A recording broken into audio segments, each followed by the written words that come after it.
अगर श्री जी के चरणारविंद का प्रेम प्राप्त करना है, ये बहुत कोई पूछे तुमसे कि तुम क्यों हंसते खेलते नहीं हो, बात नहीं करते हो, बिल्कुल नहीं बताना। मेरे प्रभु जानते हो मुझे पुष्ट कर देंगे, मुझे किसी के सहयोग की जरूरत नहीं है। तुम किसी से किसी भी तरह की मांग मत करो, प्रेम रस के पथिक हो। जैसी परिस्थिति में श्री जी आपको रख रही, संतुष्ट रहो। आपसे हम प्रार्थना कहते हैं, आप जितेंद्रिय नहीं हो, आप पवित्र नहीं हो, आप बुद्धिमान नहीं हो, आपका मन नहीं लगता, बिल्कुल कोई बात नहीं। जबान से बोलो, जबान से। अगर ये जान जाओगे, मत्तः परतरम नान्यत किंचिदस्ति धनंजय। भगवान श्री कृष्ण कह रहे हैं मेरे सिवा किंचन मात्र कुछ नहीं, तो चरणों में प्रणाम करो, उनमें भोग बुद्धि मत करो। मुख की तरफ काम भाव से देखोगे तो तुम्हारा पतन हो जाएगा। इसलिए कह रहे हैं संभाष्य नैव क्वचित विषयिणः। भगवत मार्ग के पथिक की रहनी है विषयी पुरुष से, प्रपंची पुरुष से, तार्किक पुरुष से, नास्तिक पुरुष से संभाषण भी नहीं करना, उत्तर भी नहीं देना, राधे श्याम का उत्तर भी नहीं देना। समझ में एक बार आ गया, ये तर्क वितर्क करते हैं, भगवत विमुक्ता इनकी प्रधान वृत्ति है, तो प्रणाम बोले राधे श्याम, उत्तर ने दिया, मन में खूब नाम जप करो, उत्तर दोगे बातचीत होगी।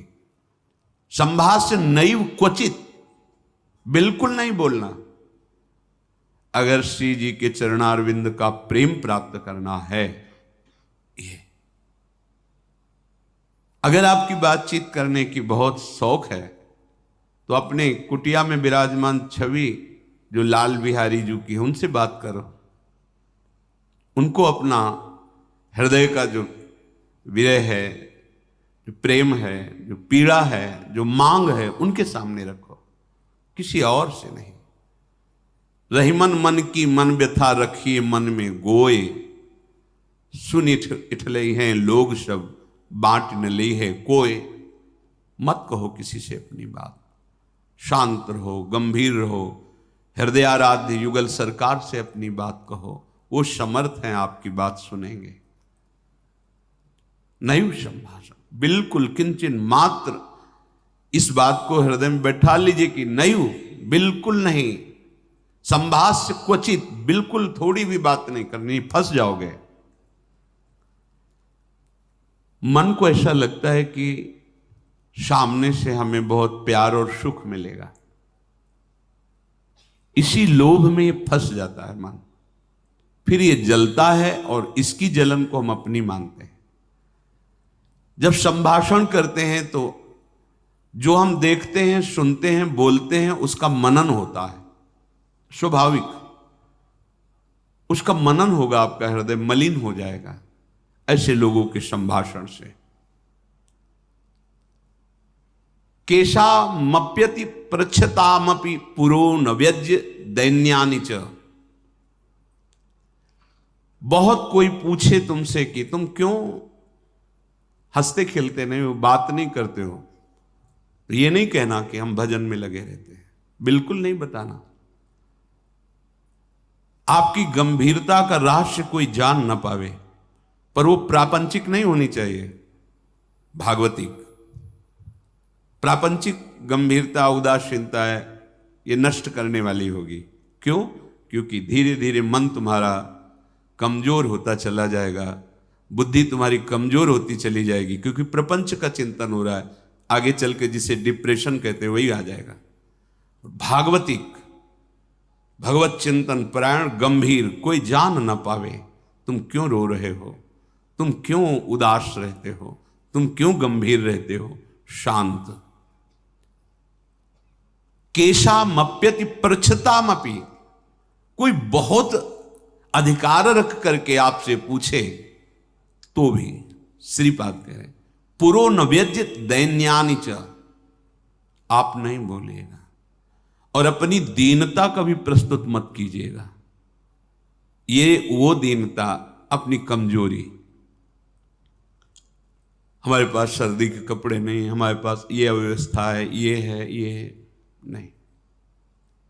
जथा लाभ संतोष सदा काहू सो कछु न चाहूंगो। मेरे आराध्य देव जी से जैसे मुझे रख रहे मैं संतुष्ट हूं। किसी भी तरह से अपनी, यहां जो दैन्यता वो भागवतिक दैन्यता की बात नहीं, अपनी कमजोरी की है। नहीं, मेरे प्रभु जानते हो मुझे पुष्ट कर देंगे, मुझे किसी के सहयोग की जरूरत नहीं है, क्योंकि किसी के सहयोग से काम क्रोध आदि को वश में नहीं किया जाता। ये भगवत कृपा पात्र जन भगवत स्मरण परायण होकर इस पर विजय प्राप्त करते हैं। कहने से कुछ होगा नहीं और दुरुपयोग हो सकता है, आपका उपहास हो सकता है।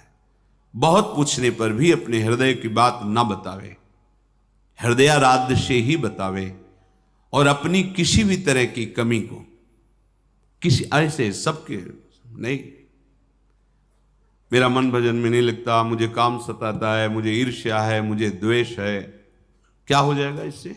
उसकी सत्ता पुष्ट हो रही है। नहीं, ये आगमा पाइनो अनित्यास, आने जाने वाले नहीं। राधा राधा राधा, बने तो रघुबर ते बने, बिगड़े तो भरपूर, तुलसी औरन ते बने ता बनवे पे धूर। ध्यान रखो, कह रहे हैं न व्यज्य दैन्यानि च, किसी भी तरह से आपके अंदर जो भाव है वो बाहर वाले को पता नहीं चलना चाहिए। भागवतिक मार्ग के पथिक हो। ये गुप्त धन भगवदानंद का छुपाने से बढ़ता है, छपाने से नष्ट होता है। जो हमारी कमजोरियां हो हमारे गुरुदेव जानते हैं, हमारे इष्ट देव जानते हैं, वो ठीक कर देंगे। हमें किसी के सामने ये दैन्य प्रस्तुत नहीं करना है, गंभीर शांत। और वास्तविक दैन्य तो बना ही रहता है, क्योंकि जब आप भजन कर रहे हैं, भगवत दासत्व है, तो छोटी सी भी कमी हृदय को जलाती रहती है और ऐसा लगता है कि ये सब हमको संत समझते हैं, पर मैं कितना अधम हूं ये नहीं जानते। वो हृदय ऐसा होता है। कितने बड़े महापुरुष जिनकी अंतर्दृष्टि में निरंतर लीला चल रही, वो कह रहे हैं मौसम कौन कुटिल खल कामी। कहां दैन्यता चरम अवस्था में विराजमान। गोस्वामी जी कह रहे जो मैं अपने अवगुण कहूं, बाढ़ई कथा पार नहीं लाऊं। नासाम कस्य चिदाद दधन्न च दधत दोषान यथा लाभतः। तुम किसी से किसी भी तरह की मांग मत करो, प्रेम रस के पथिक हो। जैसी परिस्थिति में श्री जी आपको रख रही, संतुष्ट रहो। संतुष्ट एन के नवा, शांत। अब ये प्राण प्रभु को समर्पित, मन समर्पित, तन समर्पित, जीवन समर्पित, अब चाहे वो प्रेम रस दे या जलावें, आपकी मर्जी, आपके चरणों में समर्पित है।